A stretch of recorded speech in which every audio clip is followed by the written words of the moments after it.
What's up, everybody? Welcome back to episode 3 of 3 Important Questions, the weekly show where I come on and answer your moral, personal, or hypothetical questions that you asked in the previous video. As always, this series relies on you. If you guys are not asking the questions, I cannot give the answers. So luckily, you guys did come through this past week. Last week, I showed you we had 60-some views with one comment. But my cry for help was answered. 184 views last week, 9 comments. And I'm starting to realize I can't answer all of these. I can only pick 3. So what we may do as this continues is the most liked comment will be the one I answer, because there were 2 or 3 this week that I really wanted to answer, but it does not fit the series if I can't do it that way. So we'll start with our first hypothetical. We have Jimmy the Fourth, music again. I don't know if that's how you say his name. I'm going to go with it until he corrects me. He is going to ask another hypothetical, and he did.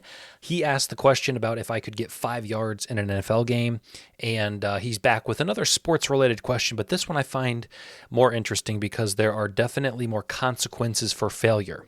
Here's what he says. You have 1 year to bowl a perfect game, and your bowling and equipment is paid for. If you do it, you get $10 million. First of all, I'm going to say this. $10 million, I'd be set for life. So this is a year challenge to potentially put me up for the rest of my time on Earth. Okay, so that's kind of where I'm looking at this. All right, 10 million for some people, not much. Okay, for me, I wouldn't need any more. Okay, I'm gonna turn my phone down, off, Uber, Duber, Scoober, or putting it on moon mode. All right, but here's the problem: if you do not, you are imprisoned for a year for every day you don't make it after the year is up. So here's how I view this. When you start this challenge, you have to bowl a perfect game. You have a year of no consequences. If you do it, you get 10 million. If you take a year and a month, that would be 30 days, roughly. 31 days. January, February. Okay, 31 days if you take a month after your year is up. You're imprisoned a year for every day you don't make it. So let's say you do it on January 31st. You have to go to prison for 31 years. I didn't think that through. Here's the deal. Do you think you could bowl a perfect game in a year? So the question is not maybe do I think I can, but rather do I try it? And the answer is yes. Now, I grew up bowling. There was a local place that was non-smoking, very small, and it was great for birthday parties. The biggest problem I always had was my thumb was too big and my arm was too weak. What do I mean by that? The balls that were light enough for me, the thumb hole was too small. And the balls that were providing me with a big enough thumb hole were too heavy. So I never really was a great bowler. Now, in this hypothetical, I am going to assume that I am fitted for a custom ball. My perfect weight, which I imagine will increase as I get more used to it, perfect size, perfect thumb holes. I'll have comfortable bowling shoes. I'll have a personal lane, probably very close to me, that I can use consistently.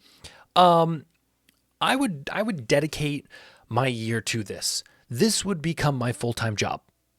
I would bowl until my arm fell off each day. And my best bowling score is somewhere in like the 170s.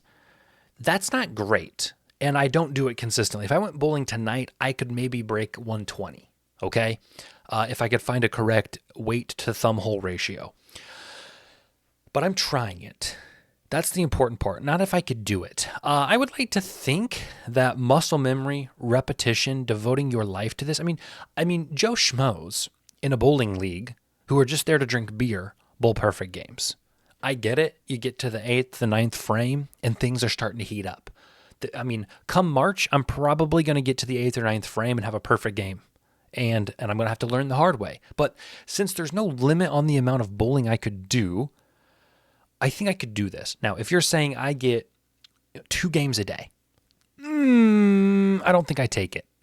But since I could devote my life to this, and especially if I had a bowling alley in my house, like if I got a custom bowling alley made in my home, and maybe I would pay for that on the expectation that I can pay it back with the 10 million I make.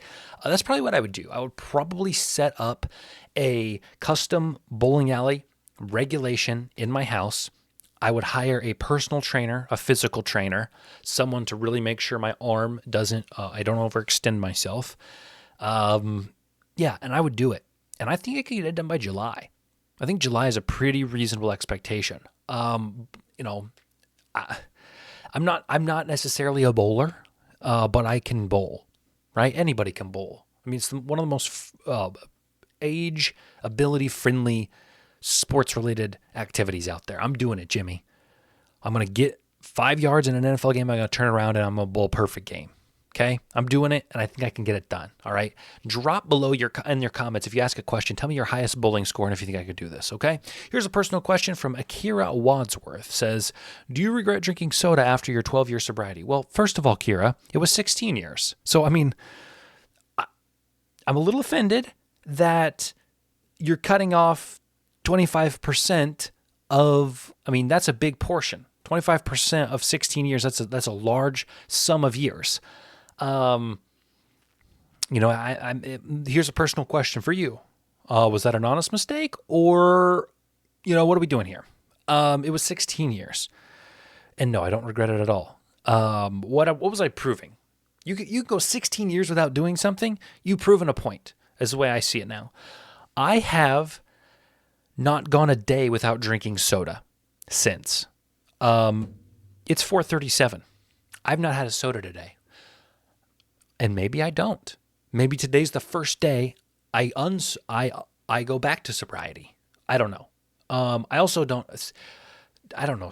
Calling it sobriety for soda seems so I don't know if we should do that. I mean, it makes sense, but it just feels like I'm taking away from like true sobriety because not drinking pop isn't. No, I don't regret it at all. I've only drank diet though. Once I saw how much sugar was in a real soda, I said, I can't do this to my body.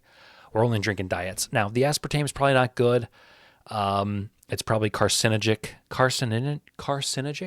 cancer-causing. But it does something for me. So I'll continue drinking diet soda, and I'll probably never give it up again. Here's the moral question. Brad Rose. He says, it's hypothetical and it's also moral. You get a button that gives you $100,000, but one normal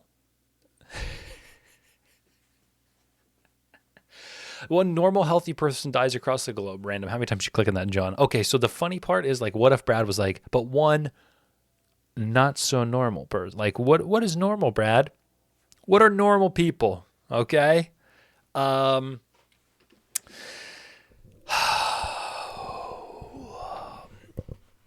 first question is, does it change if they are sick? Does my answer change if they're sick, if they're in a coma?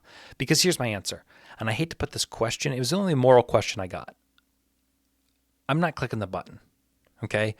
Because if you click the button, someone will die because you click the button. In my eyes, that is of murderous vein. All right? Now, I'm not saying I would never click a button if somebody died. Perhaps you give me 2 buttons in a room and one kills 3 people and one kills 1 person. I'm going to push the button that kills 1 person. There's an argument, a moral dilemma that says, you walk into a room and there's a button. If you push the button, you kill somebody. If you walk out of the room and don't push the button, then 4 people die. And people argue that it is better to walk out and not commit the act of killing by pushing the button and just rest on the fact that 4 people died rather than taking the ownership of the killing. I don't see it that way. I think it's about lives saved versus lives lost and my ability to control that in a hypothetical. So $100,000, 1 person dies, I don't think I click it. Is there a total where I do? I don't think there is. At this point in my life, money obviously is important. I'm supporting myself. I'm supporting a family. But I just don't think I'm pushing a button to kill somebody. And I know that may not be the answer you want. if it was $10 million to push a button and, 50% chance someone dies?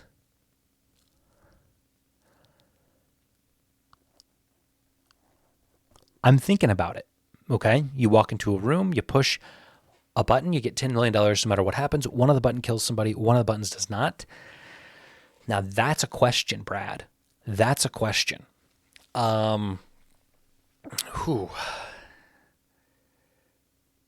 I think I press it in that instance because I'm not pressing it knowing I'm killing somebody. I'm pressing it knowing I might kill someone. So it's less bad, right? I don't know. That's an interesting question. Yeah, I'll think about that one this week. Yes. So thank you guys. That's good. That's good. Make sure you comment, please, because if you can't comment, if you don't comment, I can't answer it. If I did not answer your question, but you liked it from last week, you can re-comment it. And, if you comment the same thing 4 or 5 weeks in a row, I'm going to answer it because I'm going to feel bad about it. It's not going to be because I want to. It's going to be because I feel bad that you are coming back every week and asking the same question means you really want it answered. So this is the first video I made in over a week because I was going on a trip. So maybe I'm a little rusty, maybe not. Perhaps we'll never know. I like how this looks. I really like how this comment thing looks. We'll see you next Sunday. Please comment.